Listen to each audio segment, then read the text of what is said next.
एक लड़का पैदल किसी रास्ते से जा रहा था। उस लड़के ने देखा कि सामने वाले बिजली के खंभे पर कागज की पर्ची चिपकी पड़ी है और उस पर्ची में कुछ लिखा हुआ है। वो लड़का थोड़ा नजदीक जाकर पर्ची में क्या लिखा है वो देखने लगा। उस कागज की पर्ची में लिखा था, कल इस रास्ते से गुजरते वक्त मेरे 100 रुपये कहीं गिर गए थे। मैंने ढूंढने की बहुत कोशिश की लेकिन मुझे वो नहीं मिले। कृपया इस रास्ते पर कहीं भी किसी को भी मेरे 100 रुपये मिले तो इस पते पर पहुंचा देना। पर्ची में उसका एड्रेस भी लिखा हुआ था। लड़के को ये पर्ची पढ़कर उस एड्रेस पे जाने का मन करने लगा।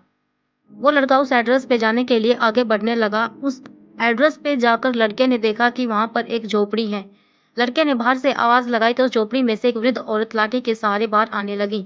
लड़के को पता चल गया कि वो वृद्ध औरत सिर्फ अकेली ही इस झोपड़ी में रहती है और लड़के ने उस वृद्ध औरत से कहा कि हाँ जी, आपके 100 रुपये जो गिर गए थे वो मुझे मिले हैं, ये रहे आपके 100 रुपये।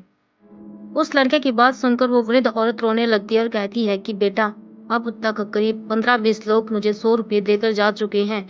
बेटा, मुझे ठीक से दिखाई भी नहीं देता है और मुझे पढ़ना लिखना भी नहीं आता है। पता नहीं किसने मेरी ऐसी हालत देखकर मेरी मदद करने के लिए ऐसा किया है।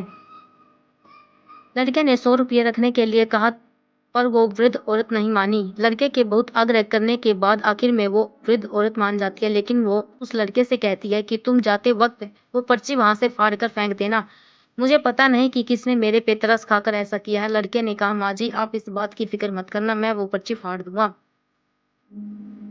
अब वो लड़का उस वृद्ध औरत के घर से निकल जाता है। थोड़ी देर चलने के बाद उस लड़के ने सोचा कि आखिर मुझसे पहले आए हुए उन 15-20 लोगों को भी इस माँ जी ने वो पर्ची फाड़ने को कहा होगा, लेकिन उनमें से किसी ने भी पर्ची को नहीं फाड़ा। तो फिर मैं क्यों फाड़ दूं? वो लड़का उस पर्ची को बिना फाड़े ही वहां से चला जाता है। उस लड़के के मन में उस व्यक्ति के लिए बहुत ही आदर और सम्मान था जिसने ये तरीका ढूंढा था और इस जरूरतमंद वृद्ध औरत की मदद की थी। मॉरल, हमारे मन में सिर्फ किसी जरूरतमंद की मदद करने की इच्छा होनी चाहिए, क्योंकि मदद करने के तो बहुत सारे तरीके होते हैं। हम किसी भी तरह मदद कर सकते हैं। Thanks for watching my video.